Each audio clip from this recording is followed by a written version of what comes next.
Unde este cel mai bun loc pentru a citi o carte bună, de a asculta muzică, de a gândi profund, de a viziona un film captivant sau de a purta conversații însemnate cu prietenii? Răspunsul este simplu, pe un scaun confortabil. Și nu orice scaun, ci fotoliul Round New. Un simbol al eleganței și confortului, acest fotoliu nu este doar o piesă de mobilier, ci o destinație în sine.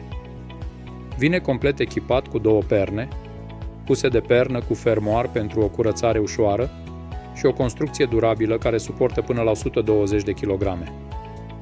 Elegant, modern, funcțional și, cel mai important, confortabil. Transformați fiecare moment de acasă într-o experiență de neuitat cu Round New. Vizitați mobilaok.ro și aduceți acasă confortul suprem.